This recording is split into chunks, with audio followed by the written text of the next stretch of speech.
දිනෙන් දිනම රටේ ජනතාව මුහුණ දෙන ප්‍රශ්න උග්‍ර වෙනවා.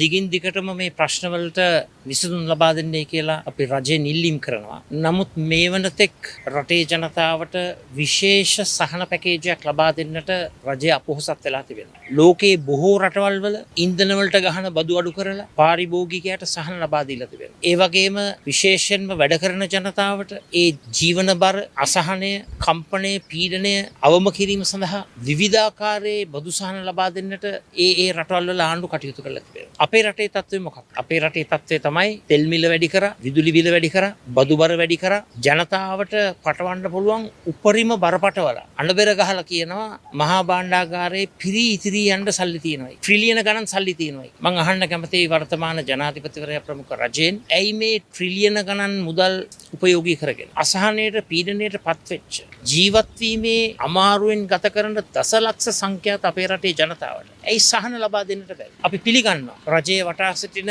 කුප්‍රකට ගජමිතුරු ධනවාදීන් කොටසකට උපරිමයෙන්ම සහන ලැබෙනවා. ඒ අයට කොන්ත්‍රාත් ලැබෙනවා, ඒ අයට ඇණවුම් ලැබෙනවා, ඒ අයට බදු සහන ලැබෙනවා. ඒ අය කෝටි ප්‍රකෝටිපතියන් හැටියට අද ට්‍රිලියනපතියන් බවට පත් වෙන තත්ත්වයට අවිල්ලා තියෙනවා. නමුත් මේ රටේ සාමාන්‍ය ජනතාවට, පොදු මහ ජනතාව මේ රටේ නිහඬ බහුතරයට කිසිම විසඳුමක් නැහැ. දැන්වත් අපි රජයට කියා සිටින රටේ විකල්ප ආණ්ඩුව හැටියට සමගි ජන බලවේගයේ යෝජනා කරන වහාම රටේ ජනතාවට සහන මල්ලක් ලබා දෙන්න, සහන පැකේජයක් ලබා දෙන්න. වහාම මේ රටේ ජනතාවට තමන්ගේ ජන ජීවිතය ශක්තිමත් කරගන්නට අවශ්‍ය, තමන්ගේ ආර්ථික ක්‍රියාවලියන් සවිබල ගන්නන්නට අවශ්‍ය පහසුකම් ලබා දෙන්න. බදු බර අඩු කරන්න, තෙල් මිල අඩු කරන්න, තෙල් වලට ගහන බදු ටික අඩු කරන්න, විදුලි බිල අඩු කරන්න, ගල් අඟුරු වංචාවේ අලාභය 75 ලක්ෂයක් විදුලි පාරිභෝගිකයින්ගේ කරපිට පටවන්න එපා. දිනපතාම ගල් අඟුරු බලාගාරයෙන් නිපදවන විදුලිය, එහි ප්‍රමාණය, ඒ සැපිය යුතු ප්‍රමාණය ඒ ඉලක්කේ කරා යන්නට අපොහොසත් වෙලා තිබෙනවා. ඒකට හේතුව මේ රජය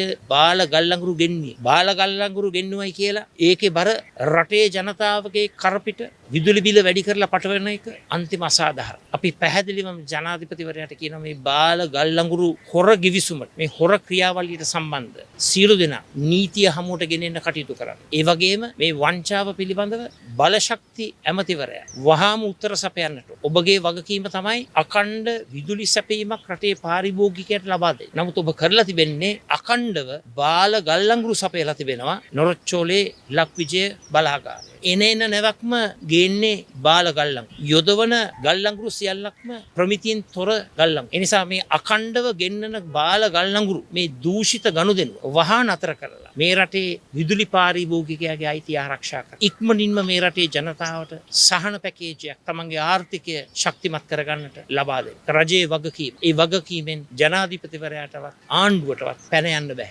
කරුණාකරලා ඔබගේ වගකීම ඉෂ්ට කරන්න.